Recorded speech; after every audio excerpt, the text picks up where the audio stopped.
Hi అండి. Welcome to our channel Telugu audio FM. నిన్ను చూడక నేనుండలేను కదా 7వ భాగాన్ని ఇప్పుడు మనం వినేద్దాం. ఈ కథను రచించిన వారు గౌతమి గారు.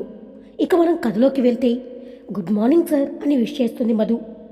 మధు దగ్గరికి వచ్చిందని మనసులోని ఆనందంగా ఉన్నా కానీ పైకి గంభీరంగా నటిస్తూ గుడ్ మార్నింగ్, ఎందుకు వచ్చావు అని కోపంగా అడుగుతాడు సూర్య.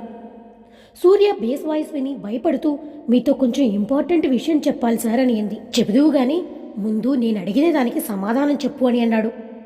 అక్కడ ఉన్న పువ్వులను ఎందుకు టచ్ చేశావు? చచ్చాన్రా బాబు, ఆయన చూసేశారన్నమాట అని మనసులోనే అనుకుని, సార్ పువ్వు అందంగా ఉందని చూశాను సార్, అంతే, కొయ్యలేదు, ప్రామిస్ అని అంటుంది భయపడుతూ మధు. మా పువ్వుల్ని ముట్టుకునే హక్కు ఎవరికీ లేదు, నీకు అర్థమైందా అని గట్టిగా చెప్తాడు సూర్య. పువ్వులు ముట్టుకున్నానని ఇంత రాద్ధాంతం చేస్తే నేను చెప్పే విషయం తెలిస్తే ఆయన ఏమంటారో అని అనుకుంటుంది మధు. హలో మిస్ మధు, నేను మాట్లాడుతూ ఉంటే మాట్లాడకుండా ఆలోచిస్తున్నావేంటి? పువ్వు తాకినందుకు క్షమించండి సార్ అని అంది. ముట్టుకున్నందుకే ఇంత రాద్ధాంతం చేయాలా సార్, జస్ట్ పట్టుకున్నాను అంతే అని అంటుంది అమాయకంగా మధు. అవునా, నిన్న నువ్వు పడిపోతూ ఉంటే పట్టుకున్నందుకే కదా బాగా తిట్టావు నన్ను అని అంటాడు సూర్య. అసలు దానికి దీనికి సంబంధం ఏమింది సార్ అని అంటుంది మధు. నిన్ను తాకినందుకు నీకు కోపం వచ్చినట్టే నా పువ్వుని పట్టుకున్నందుకు నాకు కోపం వచ్చింది. సర్లే సార్, నేను చెప్పింది వింటారా ప్లీజ్ అని బ్రతిమలాడుతుంది. అయినా ఆఫీసుకు సంబంధించిన విషయాలు నేను ఇంట్లో మాట్లాడను, నువ్వెందుకు ఇక్కడికే వచ్చావు, పర్మిషన్ లేకుండా అని చెప్పి తిడుతూ ఉంటాడు సూర్య. ఓరి నాయనో, వీడెక్కడ తగిలారా బాబు నాకు బాసుగా అని చెప్పి మనసులోనే తిట్టుకుంటూ ఉంటుంది మధు. కాళ్ళు పీకుతున్నాయి, మాట వరుసకు కూడా కూర్చోని మాత్రమే అనలేదు చూడు. చిరాకు వచ్చింది మధుకి. సార్ నేను చెప్పేది వింటారా అని గట్టిగా అంటుంది. ఏంటి అరుస్తున్నావు, బాస్ ఇక్కడా అని అన్నాడు. సారీ సార్, ముందు నేను చెప్పేది వింటారా సార్ ప్లీజ్, నేను చాలా టెన్షన్లో ఉన్నాను, మీరు నేను చెప్పేది పూర్తిగా విని మీ నిర్ణయాన్ని చెప్పండి నాకు అని బ్రతిమలాడుతుంది మధు. ఏంటి అమ్మాయి ఎప్పుడు చూడు అరుస్తూ ఉంటుంది కోపంగా నా మీద, ఎవరూ నన్ను ఎప్పుడు ఇలా తిట్టనే లేదు. ఈ అమ్మాయిలో ఏదో ఉంది, సరే ఏం చెప్తుందో విందాం ముందు అని అనుకుంటాడు మనసులో. సరే చెప్పు, దేని గురించి మాట్లాడాలి అనుకుంటున్నావు నువ్వు? నా స్థలాన్ని నాకు తెలియకుండా మీకు అమ్మేశారు సార్ అని చెప్పి డాక్యుమెంట్స్ చూపిస్తుంది మధు. అవునా అని ఆశ్చర్యపోతూ తన దగ్గర ఉన్న డాక్యుమెంట్స్ తీసుకుంటాడు సూర్య చూడడానికి. డాక్యుమెంట్స్ తీసుకొని చెక్ చేస్తూ ఉంటాడు సూర్య. ఈ స్థలాన్ని 2 నెలల క్రితం నేను కొనుగోలు చేశాను. ఈ స్థలం షాపింగ్ మాల్ నిర్మాణ స్థలం పక్కన ఉన్నందున దీనిని పార్కింగ్ కోసం కొన్నాము. స్థలం కొంటున్నప్పుడు చాలా జాగ్రత్త వహిస్తారే మా లాయర్స్. మళ్ళీ ఎలాంటి చట్టపరమైన సమస్యలు రాకుండా అన్నీ చెక్ చేసుకుంటామే. అయినా మధు, నీకు తెలియకుండా స్థలం ఎవరు అమ్ముతారు? నీ సంతకం, నీ వేలిముద్ర లేకుండా ఎవరు స్థలాన్ని విక్రయించలేరు. నీకు తెలియకుండా పొరపాటునైనా ఎవరైనా సరే నిన్ను మోసం చేసి అమ్మేసి ఉంటారు మధు అని అన్నాడు. నాకు తెలియకుండా ఎవరు చేస్తారు సార్, నాకు తెలియకుండా జరిగే ప్రసక్తే లేదు. కానీ నా స్థలం నాకు కావాలి సార్. తప్పు మీది కాదు కాబట్టి కోర్టులో కేసు పెట్టాలనుకుంటున్నాను. ఎవరైతే నాకు తెలియకుండా మీకు అమ్మారో వాళ్ళకి శిక్ష పడుతుంది. అయినా ఎవరితో మాట్లాడుతున్నావు, నీకేమైనా అర్థమవుతుందా? నా గురించి తెలిసి కూడా కేసు పెట్టాలనుకుంటున్నావా? ద గ్రేట్ ఇండస్ట్రియలిస్ట్ సూర్యవర్ధన్ గారి మీద. మధు, నేను నీతో చాలా కూల్గా మాట్లాడుతున్నా, అదే కోపంగా మాట్లాడితే ఎలా ఉంటుందో నీకు తెలియదు. కోర్టు కేసు అని పెడితే స్టే విధిస్తారు మధు. షాపింగ్ మాల్ కన్స్ట్రక్షన్కి ఇబ్బంది అవుతుంది, మా కంపెనీ పరువు కూడా పోతుంది. నువ్వు నిర్లక్ష్యం వహించి నీ స్థలాన్ని నువ్వు పోగొట్టుకుంటే అది మా తప్పు కాదు కదా అని అంటాడు సీరియస్గా సూర్య. నా దగ్గర జాబ్లో జాయిన్ అయ్యి నా పరువు తీస్తానంటే ఊరికే చూస్తాననుకుంటున్నావా? కోర్టు కేసని నువ్వు వెళ్తే మాత్రం చాలా సీరియస్ యాక్షన్ తీసుకోవాల్సి వస్తుంది, గుర్తుపెట్టుకో అని చాలా కోపంగా అంటాడు సూర్య. మీ దగ్గర జాబ్లో జాయిన్ అయ్యాను కాబట్టి మర్యాదగా మీకు చెప్పాలని వచ్చాను సార్, కానీ మీరు ఇలా మాట్లాడడం పద్ధతి కాదు. మీరు ఏం చెప్పినా కేసు వేయడం మాత్రం పక్కా వేస్తాను సార్, నాకు న్యాయం జరగాల్సింది అని అంటుంది మొండిగా మధు. జస్ట్ షటప్ మధు, అసలు నీ గురించి నువ్వేమనుకుంటున్నావు? పిచ్చి మాటలు మాట్లాడుకు. పోనీలే, ఆడపిల్ల అమాయకంగా మాట్లాడుతుందిలే అని చెప్పి ఇప్పటి వరకు సైలెంట్గా ఉన్నాను. నన్ను రెచ్చగొట్టకు మధు, ఇంకొంచెం బేస్ వాయిస్ పెంచాడు సూర్య. అలా సీరియస్గా మాట్లాడేసరికి బెదిరిపోతుంది మధు. కళ్ళు భయంతో కన్నీళ్లతో నిండిపోయాయి. మీరేమో కేసు ఫైల్ చేస్తే మీ కంపెనీ ప్రతిష్ట గురించి ఆలోచిస్తున్నారు, కానీ నా స్థానంలో ఉండి మీరు ఆలోచించండి సార్, అర్థమవుతుంది నా బాధ ఏంటోనే. నా స్థలం నా నుండి అన్యాయంగా తీసుకోబడింది, నేను ఎలా న్యాయం పొందగలను? మీరు చెప్పండి అని ఏడుపు మొహంతో అడుగుతూ ఉంటుంది సూర్యని మధు. నీ కన్నీళ్లు చూస్తే నేను కరిగిపోతాననుకుంటున్నావా? ఎట్టి పరిస్థితుల్లో అలా జరగదు మధు, అయినా ముమ్మాటికి నీ తప్పే. ఎలా చెప్పగలరు నా తప్పని? నీ దగ్గర ప్రూఫ్ ఏమైనా ఉందా? నేను మీకు అమ్మినట్టు ప్రూఫ్ ఉంటుంది కదా, సంతకం చేసింది డాక్యుమెంట్స్ నాకు చూపించండి సార్, అప్పుడు దాన్ని బట్టి నేను డిసైడ్ అవుతాను. అంతేగాని మీరు ఎంత చెప్పినా సరే నాకు ఇప్పుడు ఆ స్థలం చాలా ఇంపార్టెంట్ సార్, మీరు ఏమనుకున్నా సరే అని మొండిగా అంటుంది మళ్ళీ మధు. సరే, ఆఫీస్కి వస్తావు కదా, అప్పుడు చూపిస్తా డాక్యుమెంట్స్లో నీ తప్పు లేదు అని తెలిస్తే మాత్రం నీ స్థలం నీకిచ్చేస్తాను మధు అని అన్నాడు.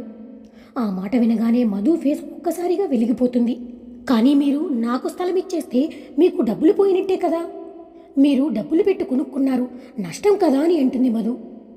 అయినా ముందు నీ తప్పు లేదని ప్రూవ్ అవ్వాలి కదా, అప్పుడు కదా నేను నీకు ఇచ్చేది అని అంటాడు వెటకారంగా సూర్య. సరే, నీ తప్పు ఉందని తెలిస్తే ఏం చేస్తావని అడుగుతాడు సూటిగా సూర్య మధుని. ఒకవేళ నా తప్పే ఉంది అని అంటే మాత్రం సార్, నేను ఆ స్థలాన్ని వదిలేసుకుంటాను, నాకు అవసరం లేదు, అలాగే కోర్టులో కేసు కూడా వేయను అనేది. ఓకే, వెరీ గుడ్, ఆ మాట మీదనే ఉండు, దాంతోపాటు నన్ను నిలదీసినందుకు శిక్ష కూడా ఎదుర్కోవాలి అని సూర్య కోపంగా అంటాడు. ఖచ్చితంగా నా తప్పు లేదని ప్రూవ్ అవుతుంది సార్, నేను శిక్ష కూడా అనుభవించక్కర్లేదు, మీరంటున్నారు కాబట్టి సరే ఒప్పుకుంటున్నాను, మీరు ఎలాంటి శిక్ష విధించినా సరే దానికి నేను సిద్ధమే సార్, మీరు కూడా మీ మాట తప్పకూడదు మరి అని అంది. నిన్ను చూస్తే నాకు చాలా కోపంగా ఉంది మధు, పొద్దున్నే వచ్చి నాకు చాలా ఇరిటేషన్ తీసుకొచ్చావనుకో అని అంటున్నాడు సూర్య. ఐఎమ్ రియలీ సారీ సార్, మీ ఇంటికి వచ్చి మిమ్మల్ని చాలా ఇబ్బంది పెట్టాను, కాకపోతే మీకు చెప్పేంత వరకు నా మనసు ఊరుకోలేదు సార్, నైట్ అస్సలు నిద్ర లేదు తెలుసా, ఎంత భయపడ్డానో మీకు చెప్పడానికి, మీకు తెలియదు నా పరిస్థితి అని చెప్పి బాధపడుతూ ఉంటుంది మధు. ఇట్స్ ఓకే, కానీ బాస్తో మాట్లాడేటప్పుడు ఒళ్ళు దగ్గర పెట్టుకొని మాట్లాడు, ఇదే నీకు లాస్ట్ వార్నింగ్, ఇంకొకసారి రిపీట్ అయిందనుకో నా గురించి నీకు తెలియదు మధు, పనిష్మెంటు చాలా సీరియస్గా ఉంటుంది అని అన్నాడు. సరే సార్, ఇంకెప్పుడు మిమ్మల్ని ఇబ్బంది పెట్టేలా మాట్లాడను అని అంటుంది భయంగా మధు. సరే సార్, నేను ఆఫీస్లో కలుస్తాను, వెళ్ళొస్తాను అని చెప్పి బయలుదేరుతుంటుంది మధు. సరే వెళ్ళు అని అంటాడు సీరియస్గా సూర్య. గార్డెన్లో నడుచుకుంటూ వెళుతూ ఉంటుంది గేటు దగ్గరికి మధు. మధు ఎప్పుడు కనిపించినా తనతో నాకెందుకు అస్తమానము వాదన జరుగుతుంది, మా ఇద్దరి మధ్య ఎప్పుడు ఫైటింగ్ జరుగుతుంది అని మనసులో అనుకుంటూ ఉంటాడు సూర్య. ఏవో మాటలు వినిపిస్తున్నాయని చెప్పి బయటకు వస్తుంది సూర్య వాళ్ళమ్మ దేవయాని. గార్డెన్లో నడుచుకుంటూ వస్తూ ఉంటుంది దేవయాని. గార్డెన్లో వాటర్ ఉండడం గమనించకుండా దేవయాని స్లిప్ అయి పడబోతూ ఉంటే అటుగా వస్తున్న మధు పట్టుకుంది పడిపోకుండా భుజాన్ని. Are you all right aunty అని అంటూ అడుగుతూ ఉంటుంది మధు కంగారుగా. నిదానంగా నుంచని ఎవరమ్మా నువ్వు, పడిపోకుండా పట్టుకున్నావు నన్ను అని అడుగుతుంది దేవయాని. నా పేరు మధు అంటే సూర్య సార్ని కలుద్దామని వచ్చాను అని చెప్తుంది. దూరం నుండి అంతా గమనించిన సూర్య వాళ్ళమ్మ దగ్గరికి పరిగెత్తుకుంటూ వస్తాడు. అమ్మ నీకు ఎలా ఉంది అని చెప్పి చాలా కంగారు పడుతూ ఉంటాడు సూర్య. బాగానే ఉందిరా, కంగారు పడాల్సిందేం పనిలేదు, నేను పడిపోతూ ఉంటే ఈ అమ్మాయి వచ్చి నన్ను పట్టుకుంది. మధు వైపు చూసి చిన్న స్మైల్ ఇస్తాడు థ్యాంక్ యూ అన్నట్టుగా సూర్య.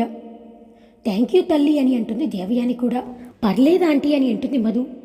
కొంచెం నిలబడడం కష్టంగా ఫీల్ అవుతూ ఉంటుంది దేవయాని. అది గమనించిన మధు, ఆంటీ మీ కాలు కొంచెం బెనికిందేమో, ఒకసారి చూస్తాను అని గార్డెన్ ఏరియాలో ఉన్న చైర్ దగ్గరికి తీసుకెళ్ళింది. కూర్చోండి అని చెప్పి తీసుకుని వెళ్ళి కూర్చోబెడుతుంది. డాక్టర్కి ఫోన్ చేస్తానమ్మా అని చెప్పి కంగారు పడుతూ ఉంటాడు సూర్య. అరే నాకేం కాలేదురా, నువ్వెందుకు అంత టెన్షన్ పడతావు అని అంటూ ఉంటుంది దేవయాని. నువ్వు అలాగే అంటావు, ఊరుకో అమ్మా అని చెప్పి ఫోన్ తీసుకుని సూర్య డాక్టర్కి ఫోన్ చేస్తూ ఉంటాడు. మధు పాదం పట్టుకుని లైట్గా మర్దన చేస్తూ ఉంటుంది దేవయానికి. ఇప్పుడు ఎలా ఉందా ఆంటీ అని అడుగుతుంది నవ్వుతూ మధు. పర్లేదమ్మా, కొంచెం పెయిన్ తగ్గినట్టుంది. సరే అయితే నన్ను పట్టుకుని ఒకసారి నడవండి ఆంటీ అని చెప్పి స్లోగా నడిపిస్తూ ఉంటుంది. పూర్తిగా కాళ్ళు సెట్ అయిపోయి బాగానే నడుస్తూ ఉంటుంది దేవయాని. మధు బుగ్గు పట్టుకుని చాలా థ్యాంక్స్ అమ్మా అని చెప్పేసి నవ్వుతూ అంటూ ఉంటుంది దేవయాని. మధు వాళ్ళమ్మకి హెల్ప్ చేసిందంతా చూస్తూ ఉంటాడు. ఫోన్లో మాట్లాడుతూ సూర్య చిన్నగా తనలో తానే నవ్వుకుంటూ ఉంటాడు. అయ్యో మీరు పెద్దవారంటే నాకు థ్యాంక్స్ ఎందుకు చెప్తున్నారు, అయినా నేను చేసింది చిన్న సహాయమే కదా. ఇంతకీ నువ్వెందుకు వచ్చావు తల్లి, నువ్వు ఎవరు, సూర్యతో నీకేంటి పని అని అడిగింది. అంటే ఆంటీ నేను నిన్ననే మీ కంపెనీలో జాయిన్ అయ్యాను ఆర్కిటెక్ట్గా, నాకు చిన్న ప్రాబ్లం వస్తే ఆయనతో చెప్పాలని మార్నింగే వచ్చాను. నీకేం ప్రాబ్లం వచ్చింది తల్లి అని ప్రేమగా అడుగుతుంటుంది దేవయాని. అప్పుడే ఫోన్ మాట్లాడి వచ్చి సూర్య మధు వైపు చూస్తూ ఉంటాడు. ఏం చెప్తుందా అని. సారేంటి నన్ను మింగేసేటట్లు చూస్తున్నారు అని అనుకుంటుంది మధు. అవన్నీ నీకెందుకమ్మా, ఆఫీస్ ప్రాబ్లం అంతే. ఎంత ఆఫీస్ ప్రాబ్లం అయినా సరే ఎప్పుడూ నువ్వు ఇంట్లో డిస్కషన్ చేయవు కదా, మరి అమ్మాయిని ఎందుకు ఇంటికి రమ్మన్నావు అని అడిగింది. అవన్నీ నీకెందుకమ్మా, నాకు ఆకలేస్తుంది, టిఫిన్ పెట్టు, నేను ఆఫీస్కి వెళ్ళాలి కదా అని అన్నాడు. నువ్వు వెళ్ళు మధు అని అన్నాడు సూర్య. అయినా ఆఫీస్కి వెళ్ళడానికి చాలా టైం ఉంది. నువ్వు ఇంకా స్నానం చేయలేదు కదా, వెళ్ళి స్నానం చేసిరా, అప్పుడు పెడతాను. నన్ను మాత్రం ఈ అమ్మాయితో కొంచెం సేపు మాట్లాడినివ్వురా అని అంటుంది దేవయాని. తను ఇంటికి వెళ్ళాలి కదా, ఇంకెప్పుడైనా తీసుకొస్తాలే. చెప్తున్నాను కదా, వెళ్ళు మధు అని సైగ చేస్తూ ఉంటాడు సూర్య. సూర్యని చూసి భయపడుతుంది మధు. నేను వెళ్ళొస్తాలే ఆంటీ, ఆఫీస్కి వెళ్ళాలి కదా, టైం అవుతుంది అని అంటుంది మధు దాంతో. సూర్య, నిన్ను గమనిస్తూనే ఉన్నాను, ఎందుకు ఆ అమ్మాయిని వెళ్ళిపోమంటున్నావు? ఆఫీస్కే కదా తను కూడా వెళ్ళేది, నీతో పాటు తీసుకెళ్ళు. ఎప్పుడైనా ఎవరినైనా తీసుకొచ్చావా? ఈ అమ్మాయి మహాలక్ష్మిలా ఉంది, నాకు బాగా నచ్చింది. ఇక్కడే ఉంటుంది కొంచెం సేపు, కావాల్సి వస్తే నువ్వు స్నానం చేయడానికి వెళ్ళు అని అంది. అమ్మా, నీకు తెలుసు కదా ఎంప్లాయీస్ ఎవరు మన ఇంటికి రావడానికి వీల్లేదని. తెలుసురా, రూల్స్ అండ్ రెగ్యులేషన్స్ అని చెప్పి ఎప్పుడూ ఎవరిని ఇంటికి తీసుకురావు. ఈరోజేదో ఈ అమ్మాయి ఇక్కడికి వచ్చింది, కొంచెం సేపు మాట్లాడనివ్వరా ప్లీజ్ అని అంటుంది దేవయాని.